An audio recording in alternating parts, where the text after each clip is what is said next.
can't get him. Woo! Shout out to this chicken here. Instant replay. You are the chicken. Boom, boom, boom. Ah, just missed USA, Israel. Oh, missed Iran. Oh, through the Strait of Hormuz, baby. We good. Shipping lanes staying open. Shout out to that chicken. Legendary work. Shout out to Reptile Hybrid for posting that. He's got all sorts of good reptile videos, by the way, and very relevant right now. But anyways, what's going on, you degenerates? Hope you guys are having a good day. It is Hotonomics. I'm back with a video. And I usually don't make videos unless I feel like I got something good to say. And I feel like I got some decent insight as to what's going on, specifically because I want to move to Oman, like the middle of where this is going on. I kind of have an idea, a little bit more information than especially like your average American, your average Westerner, like, maybe Muslims, not as much, but like I literally want to move there. And I have been doing extensive research about their politics, their government, geography, all sorts of stuff. And I think there's a little bit more going on here than people might see. And my belief, and I'm going to get into it, I got all sorts of evidence. My belief is this is all just some nasty market manipulation. They are scaring, obviously bad stuff is happening, but I think that they're scaring people into thinking that it's actually worse than it is. So we'll get into all that. But if you've been living under a rock and you missed it, the United States has officially entered the war. So that is not very exciting. Nobody wanted to hear that. But it is what it is. We can't control it. We got to just navigate it and dancing around all those reptiles like that chicken. So how do we do that? What the heck are we going to do?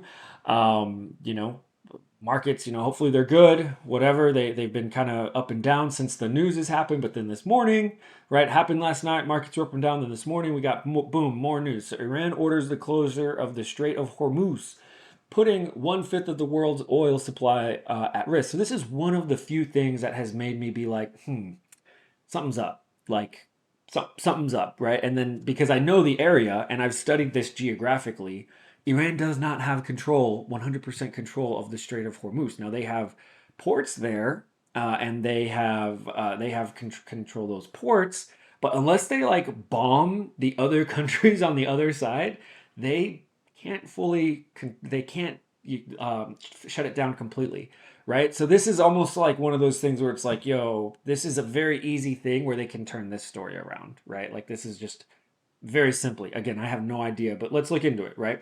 So this is an AI here.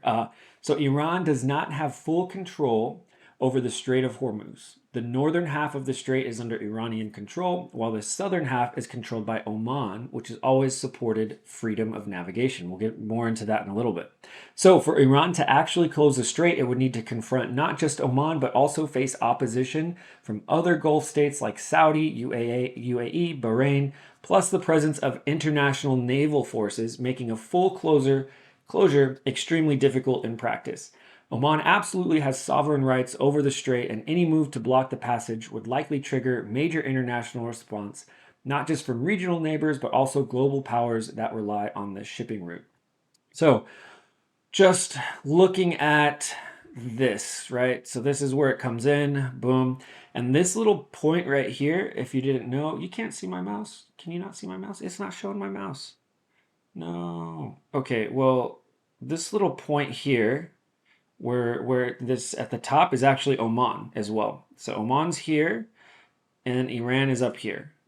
And then Oman is also down here. Now, the interesting thing, so we'll get into a little bit more with Oman in a little bit, but they are known as the Switzerland of Arabia. They have always been into mediation and de-escalation and peace. And so they're in a really sticky situation right now because obviously they have Muslim brothers that are their neighbors. UAE, Qatar, Bahrain, Saudi Arabia is their neighbor, Kuwait. Not quite a neighbor, but close. But then also you got Iran, your borderline neighbor, but they do have an ocean between them. So either way, they're going to have to upset a Muslim brother neighbor type of person. So what is going to, in their mind, if they're all about de-escalation and types of things, what is probably the least amount of damage to do right now? It's keep these lanes open. Unfortunately, that's going to help United States, Iran. That's going to kind of choke United States and Israel. It's going to kind of choke Iran out. But Oman has always been that stabilizing force, right? When Israel started, they said, hey, Israel's bad. And now that Iran is going to be closing things down, I don't know if they'll full out and come out and say Iran is bad, but they might say, like, that's an escalation and we don't want you guys to keep escalating. We need to de escalate. And so that's how I'm thinking it's going to happen because that's generally how they operate. And so, Switzerland of Arabia, and it goes actually even a little bit deeper than that, too. The Sultanate of Oman is actually Ibadi, and nobody, not even the Muslims, talk about this. Barely any of them even know this. They're so quiet and they're so chill. Everybody knows Sunni Shia. That's like 95, 96% of Muslims, something crazy. And of course they've had beef, whatever, but the Ibadis have always brought them together when it's time to. If you look at here, and I'm just going to tell you what the UCLA Journal of Religion has said. So, Oman represents an anomaly in the religious world because Ibadi theology is conservative in nature while also preaching unwavering tolerance. So it's very, very interesting. And this is all becomes a lot of when they two split, the Sunnis and the Shias split. The Ibadis were the third sect, very small amount of people that said, hey, no, no, no, you guys like need to come together. Long story short, you need to quit fighting and quit separating yourselves, and we need to be one unit together. And then they said, no, we're tired of fighting each other, and the only way we can come together is to agree to disagree. And the Abadis are like, no, we need to like whatever, then like whatever it takes. This is not up to us, right? We're one unit, and it didn't happen. So, anyways, Sunnis, Shias separated. Ibadis have always been since the start.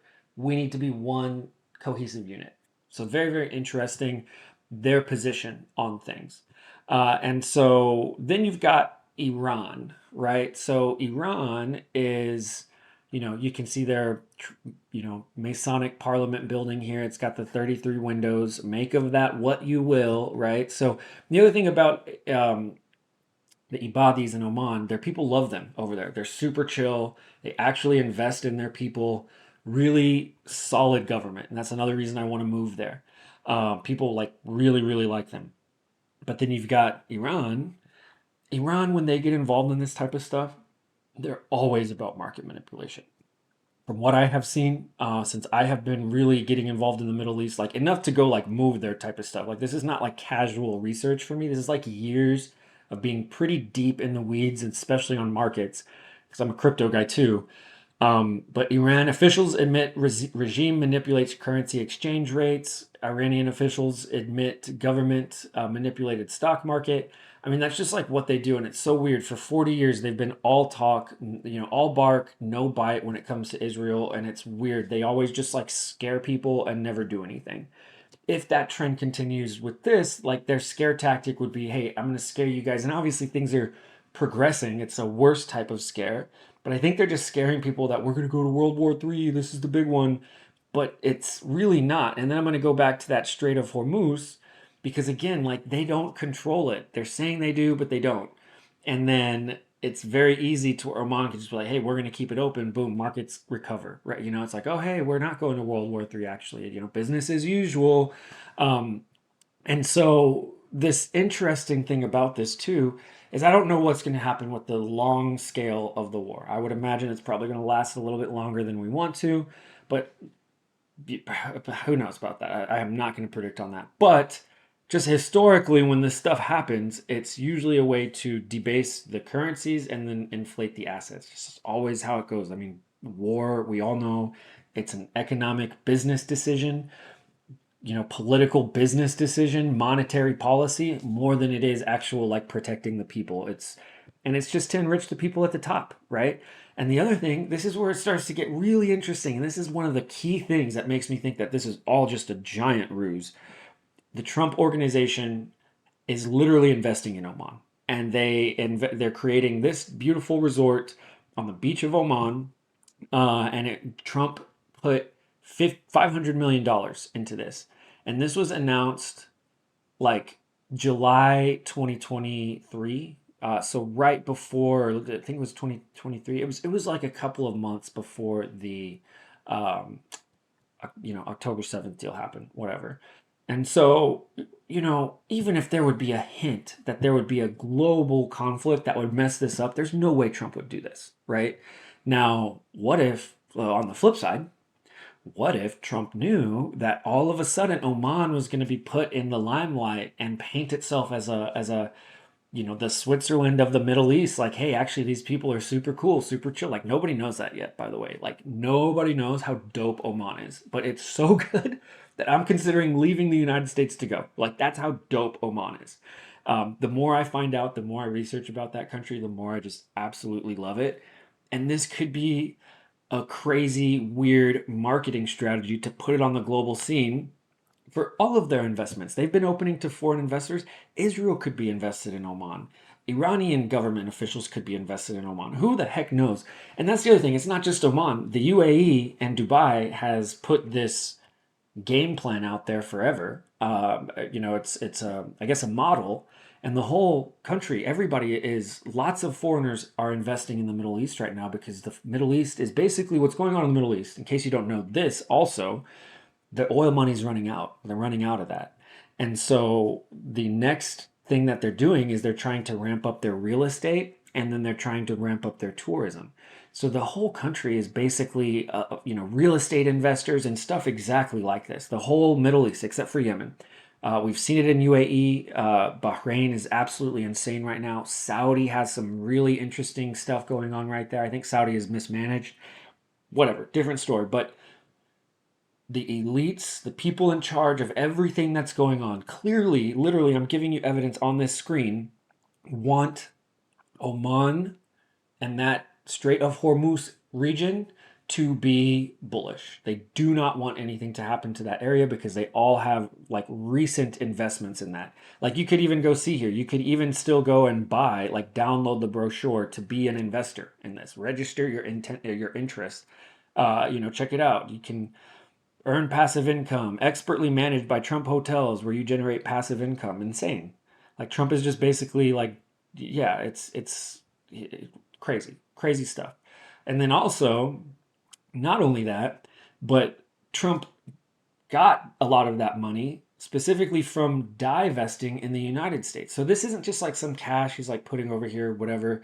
He got rid of some places in the United States, some things. He got rid of some shares in some buildings. He sold some estates, some of his towers, whatever, all that type of stuff. And then he flipped it and put it into Oman. You degens know, right? Like usually that type of stuff requires a pretty good amount of conviction. You have a good reason to make that type of move whenever you're going from one asset to another, right? Maybe not all you degens. You guys will just do it because you saw someone told you to, right? But people like this with big money are usually only doing those types of moves for really good reason. So, that's that. And then again, I talked about how Iran manipulates markets. Let's look at what happens when the United States gets involved. This will be the last thing that I want to show you. Shout out to Nolan Matthias on this video. Let me go ahead and do the playback speed a little bit more faster than normal, just so I don't get busted. And check it out. And when you map all of this out, you can see clearly that conflict in the Middle East doesn't always lead to a stock market crash. In fact, in many cases, it actually leads to an increase in the stock market's value, with the exception of the very first day on 3 separate occasions: Afghanistan in 2001, Syria in 2017, and the killing of Iran's general in 2020. And in all of these cases, the stock market seemed like it was... Which is true. I've noticed that too. There's usually a flash crash, panic. He'll explain it. Let's just him explain it. It's going to fall the very first day after the strikes. And it seemed like it was going to fall significantly more than it actually did. But as those first days after the strikes went on, the markets collectively started to realize that things weren't going to be as bad as everyone had thought. Because when that first media story hits, when the news that something massive from a global perspective has happened, everyone gets scared real fast. And then reality sets in. And the question becomes, how bad is this really? And in almost every case, going back to 1986, after a major US strike in the Middle East, just 1 week later, 2 weeks later, or 4 weeks later, the market has either been flat or been up significantly. I mean, just look what happened 4 weeks after the Gulf War started in 1991. Stocks were up 17.6%. The same thing in Afghanistan in 2001, up 9%. And the one exception to this rule, and you can't really call it a rule because you never really know what's going to happen, but the one exception is 2020, where after 4 weeks, stocks were basically flat. But of course, this happened just as the news around COVID-19 was starting to hit the headlines. So it is arguable that if COVID wouldn't have happened, the market probably would have continued to climb, because in the market's eyes, a conflict with Iran just wasn't that big of a deal. But let me contrast this for a second with oil prices, because even though the market tends to shrug off... So anyways, then he's going to talk about how oil is going to, take a hit and do all that type of stuff. So anyways, guys, you can just, if you've, again, You look at everybody and their objectives, right? And I don't even think I talked about this objective too. We've talked about Iran, their objective, market manipulation. United States, Trump is all we need, market manipulation. He's clearly in on it. What is Israel's objective as well? The way Israel operates with this type of stuff is they will also use this to accumulate assets and market manipulate, but they do it a little bit differently. They do it to literally steal land. So I don't know. Hopefully, I don't get demonetized. But anyways, whatever. They do it to literally, basically, they are gonna go crazy. They're gonna start occupying land, and they're gonna start taking land that's not necessarily theirs. And then at the end, it's when they go ballistic, crazy, crazy. And then that is when they will negotiate for that land that was never theirs in the first place. So in this particular instance, maybe we could see something to where and maybe they need more land. I don't know what their objectives are on this one. I know long term they want more land, but they have, they usually chip away at it. But so right now they have plots of land in Lebanon. They've got plots of land in Syria that they occupy, obviously Gaza, the West Bank. Very easily could just be on the negotiating table to just say, hey, that's now Israel territory now. We'll call off the dogs. Okay, everything's good. Let's pump up all the new assets that we just got. Woohoo! It's that simple, right? Could last a little bit longer with Iran. Again, I don't know, but this is literally the perfect storm to shake up markets, to scare people, but then print and cut rates and debase the currency and do all of those things that really, really send markets. It's like a regional global war that scares people. That's how they do it, unfortunately. And so again, I hope that this thing ends soon, right? I really do. I'm just thinking it's probably going to go on a little bit longer though. And if it is, like, what are you going to do? You're going to just sit back and twiddle your thumbs, or are you going to try and take care of yourself and your family as best as you can? So, that's where I'm at. They're out collecting resources, getting assets, playing the game.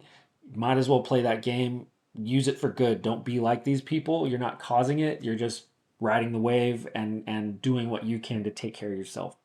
But anyways, y'all, please take care of yourself out there. Honestly, look into Oman too. This stuff flips around. Oman's got some really, really interesting places to live, and also some good spots that are not on that Strait of Hormuz that are also pretty like secluded. Like nobody's gonna want to touch those areas. Like even if stuff starts flying everywhere, there's some really safe spots in Oman. Just a thought, just worth looking into, guys. As you can see, crazy stuff is happening all over the place. Most importantly, take care of yourself, your family. Hope everybody is doing well. Thank you for watching, and hopefully our little cryptos can flip around here so we can try to do some good with them and help all of the people that have been affected by this. Really, if you win from all of this, you really have a duty. That's what I'm going to end on. You've got a duty to help the people that have lost from all of this, because we're going to be the only ones that will. So anyways, y'all, shout out to that. Let's end on a positive note there, and y'all be good.